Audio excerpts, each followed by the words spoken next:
Hello everybody, I'm Dave Cook with the Eno River Association. We're on the Eno River State Park. Across the river is the Holden Mill Trail. Up the rise behind us is the Cox Mountain Trail. It's a beautiful day and we're here to celebrate a very special person in the lore of the Eno River. As the Eno River Association, we work very hard to protect the lands along the Eno, but we also work very hard to protect the cultural history. Today we're learning about a very special person to the Eno River community, to the Pleasant Green community. So we're going to go up the hill here and we're going to go to the old home site and learn a little bit more about why this person is so special in our history. Fanny Breeze is a much beloved member of the Pleasant Green community here on the banks of the Eno River. We're a short distance from the Cox Mountain hiking trail. This is actually the site where Fanny and Stanford Breeze had their home. We had been back here in the mid-1800s. There had been a nice house standing right where we were at. Times have changed. The land has changed. Things look different now. But there's signs all around of who used to be here if you know what to look for. One of the things about history is that most people don't call it history, it's just living. So when you're just living, you don't record everything. So for that reason, we don't have a whole lot of details about the life of Fanny and Stanford Breeze. But there is somebody who has been doing a lot of research and has found what we can. And I'd like to introduce Joe Liles. I love being here in this beautiful place. We're on a bluff about 100 feet above the Eno River right over here. There's an old colonial road that runs by this site that connects it all the way to the ford at Holden Mill and Virginia past that. So this was a prominent location. Fanny Breeze and her husband Stanford, they got this land from Anthony Cole, who lived just the other side of the river in 1866, right after the Civil War. Stanford paid Anthony Cole $400 for this 55 acres that included this home site, some farmland up here, and all the way down to the river down here. The road that I mentioned leads down to a ford across the river called Fanny's Ford, because Fanny, living here, would use that ford to get to the other side of the river into the Pleasant Green community. Fanny was, as Dave mentioned, was much beloved in the community because she brought most of this community into the world. She was a practicing midwife during her slavery years and continued all the way up, to near her death. She was born 1832, died 1912, so she lived 80 years, and for much of that, she was a practicing midwife. The pile of rocks right here is one of the chimneys of this house, and there's another pile up here that is yet another chimney. It is anybody's conjecture as to whether these two chimneys were at opposite ends of a house, which would make it a very large house of that day, or were there two separate buildings here? We don't know that. We also don't know if this building existed before Fanny and Stanford moved here.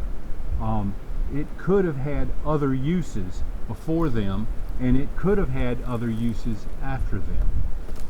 This land was bought from Stanford by James Williamson, or James Pinking Williamson, who was the pastor at Mount Gilead Baptist Church. James Pinking Williamson got this land because it was Breeze land, and he married Fanny Breeze's daughter, Maggie. So that's how this came to Williamson's possession. He sold it to Grover Cleveland Shaw in 1926. Grover Cleveland sold this land right here and more land that he owned down in the river valley, sold it to the state park in 1977. As we've mentioned before, Fanny Breeze was a much beloved person in the Eno River Valley.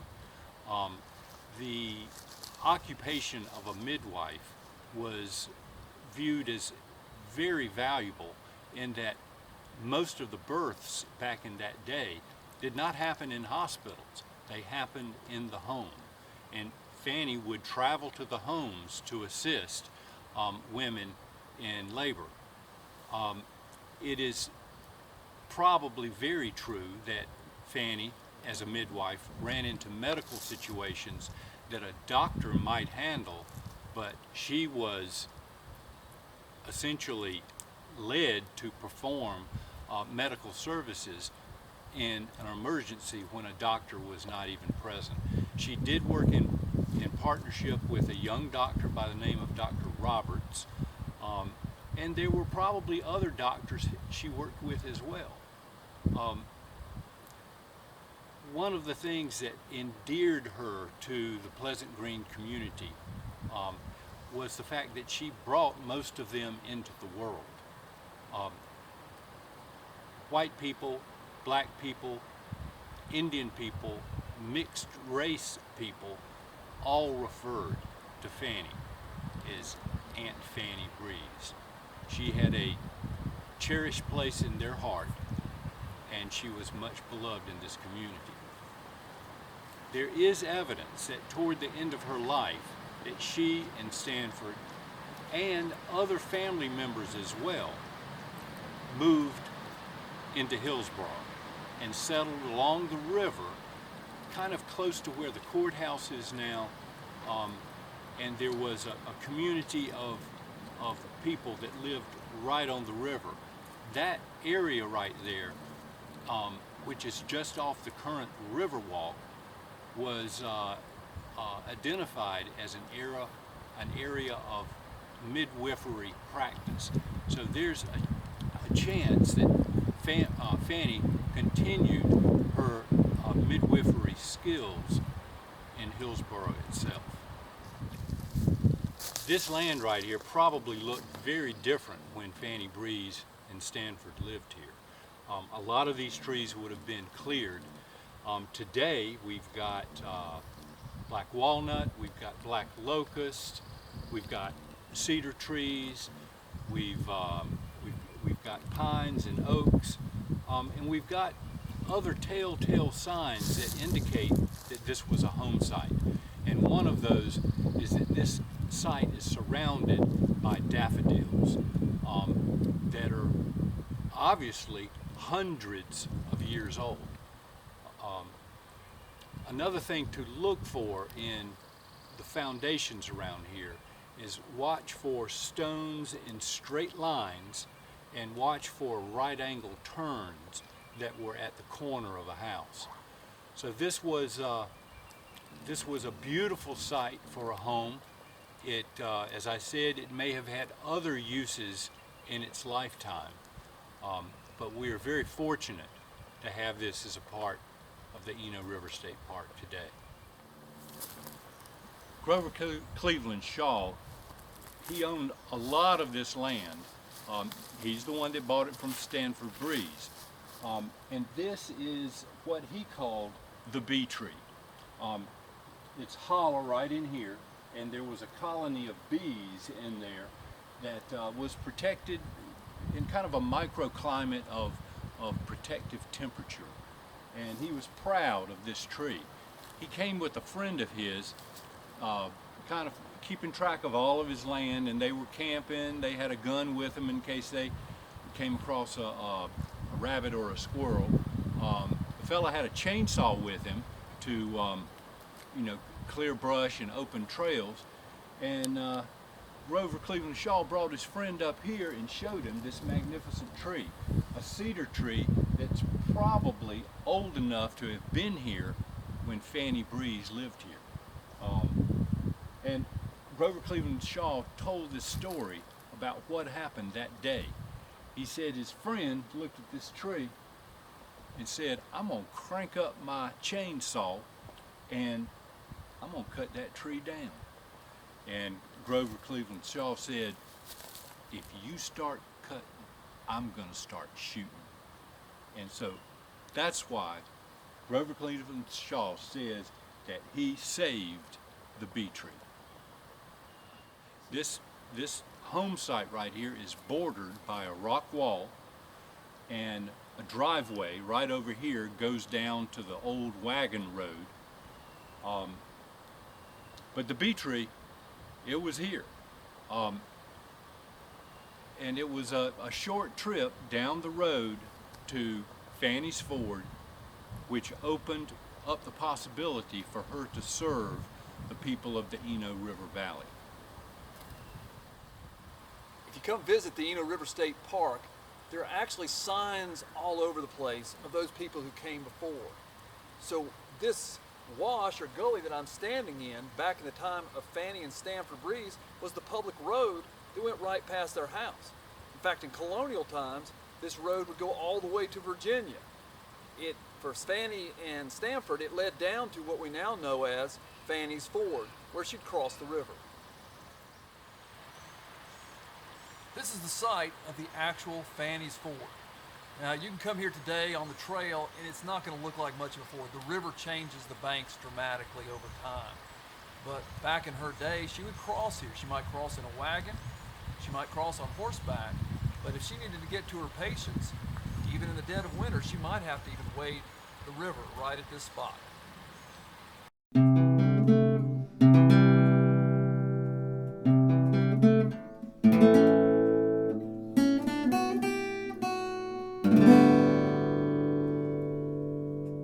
We're in the cemetery of the Pleasant Green Church, one of the oldest churches in this community. If you walk through these tombstones, you read the names of Eno Lore. There are Coles, Shields, Brownings, Scarletts. All of them brought together now in death, but there's something else that ties them together, something that tied them in life. Their children, their grandchildren. Many of them were brought into this world by Aunt Fanny Breeze. And she's here too. And we're going to hear more of the stories of Aunt Fanny and the Pleasant Green Church. Well, we're here at Pleasant Green United Methodist Church in their graveyard, and this is the grave of Fanny Breeze, who was an African-American member of this church, which was a very rare thing back in those days. Fanny was born into slavery, into the Samuel Breeze family, and so she came with her family, with her white family, up here to church, and was eventually accepted by this congregation. While she was still living, her youngest daughter, Harriet, who was born in 1850, born deaf, and lived only 29 years, Fanny wanted a place for Harriet to be buried here in her churchyard. So Harriet was buried down here at the end in 1879, but Harriet was born into slavery too. The church permitted that burial, the first likely African American buried in this graveyard. And then when Stanford, Fanny's husband, it looked like he was going to pass away, Fanny approached the church and wanted to bury Stanford here too. And there was some pushback from the white congregation that wanted to keep this a white institution. Fanny went to a deacon of the church that she had also brought into life as a midwife, Levi Lockhart, and asked him to intercede on her behalf so that Stanford could be buried here. And the congregation moved in that direction. Stanford was buried here in 1903. So this was man and wife Fanny eventually was buried right here, and the congregation, most of whom were delivered by Fanny Breeze as a midwife, they were very proud of the fact that Fanny's final resting place would be in their church graveyard. Right. All right, I'd like to invite a descendant of Fanny Breeze over to talk a little bit about Fanny and tell us a little bit about this gravestone here. Beverly Scarlett, could you join me over here? Sure. Good morning, Bill. So, Fanny Breeze is a member of my family. Her daughter actually married my second great uncle. We're grateful that she and Harriet and Stanford are buried here. We're grateful to Pleasant Green for allowing that. Now you see, Fanny has a nice monument here, but that monument wasn't always here. When she was interred, there was a field rock placed here. That field rock indicates her African American or African ancestry, and the field rock itself means worker of the land. And so a lot of African American cemeteries for older graves, you will see field rock. Even once people were working and able to buy headstones, not all African Americans did. Many relied on the tradition of field rock because they believe we just need to mark this place to get through our period of grief, because we're allowing this body to go back to the clay and the spirit has left. And so they wouldn't put a lot of money into monuments as we do now. And a lot of old African American cemeteries are neglected, and it's because we don't believe the bodies are there. We believe that, the body goes back to the earth and the spirit is what lives on. Very good. A little known fact about Fanny Breeze is that she was not born a slave into the Samuel Breeze family. She was born as Frances Thompson into the Samuel Thompson family. That is, Samuel Thompson was her owner. Her father was Dennis Thompson, which leads me to believe he was a slave of Samuel Thompson. And her mother was Sena Brown. So Fanny was born into slavery, into the Thompson family, right here in Orange County. And it's a little puzzling that there is a record of Samuel Breeze owning her when Fanny was 11 years old, and conveying her to Phoebe Clancy. Phoebe Clancy was Samuel Breeze's daughter. So, the thing that got me started in the cultural history of the Eno River was the old roads. And there's an old road that comes up from the river down this way, a wagon road. And that was the way that Fanny Breeze came with the White Breeze family, from her childhood home down here up to Pleasant Green Church. So this is the entrance into the old sanctuary of Pleasant Green Church. And I'd like to ask Beverly to come back up here and talk about how that church somewhat adopted Fanny Breeze into their congregation. It was a white congregation, but Fanny was welcomed into that. Beverly, add your 2 cents. Yes, Fanny was a member here at Pleasant Green, and we're grateful she was allowed to be a member here. She was allowed to worship here, and her seat was upstairs in the balcony, as I'm told. She was a very lively worshiper. She liked to make a lot of noise, and that disturbed some people. She also had extended family that she wanted to join a church. And so the consensus was to not allow them to join here with Fanny, but that they'd find property for those family members. And so they ended up getting a land grant just down the Pleasant Green Road where Mount Gilead Baptist Church was started, and we still hold service there now. Welcome to Mount Gilead Church. This is an old church in the Pleasant Green community. It's historically African American, but it played a big role in Fanny Breeze's life. So here we're going to hear more stories as we journey through her history. We're here at Mount Gilead Missionary Baptist Church. We're in the cemetery. This is my home church where I'm a member. We're able to have a church here because of Fanny Breeze.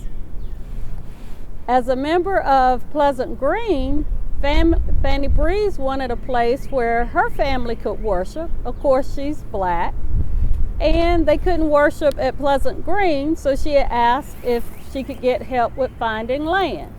So people in the community came together, and Mount Gilead was given a grant of land. Where the sanctuary is, that sits on the land grant, which allows us to have church as long as we continue as a church. The cemetery where we are now is actually owned by the members of the church.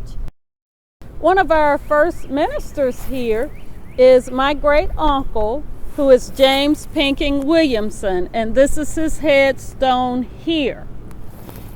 Pinking Williamson is the husband of Fanny Breeze's daughter, Maggie. But Pinking's mother, Frances Williamson Jones, as well as Fanny Breeze, resided in the same household that was headed by Pinking and, of course, his wife, Maggie.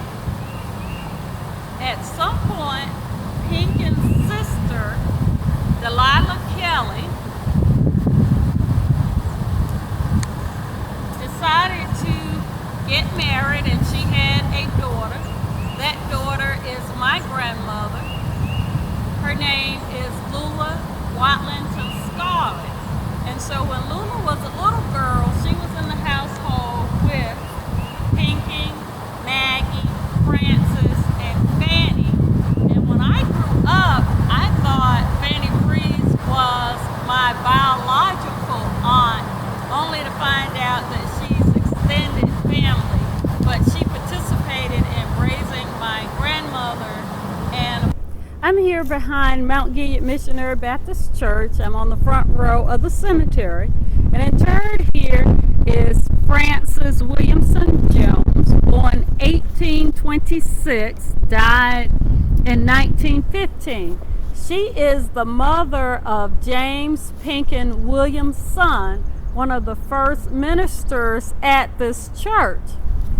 When my grandmother, Lula Watlington Scarlett, was a very little girl, she lived in a household with James Pinking Williamson, his wife Maggie, his mother Frances Jones, Maggie's mother Fanny Breeze. Now Fanny's birth name is Frances, and so you had two Frances in the same household. The whole time when I was a little girl, I heard stories about my Aunt Fanny Breeze, and I always thought her given name was Fanny, but it makes sense if you have two ladies in the same household named Frances, one would use a nickname.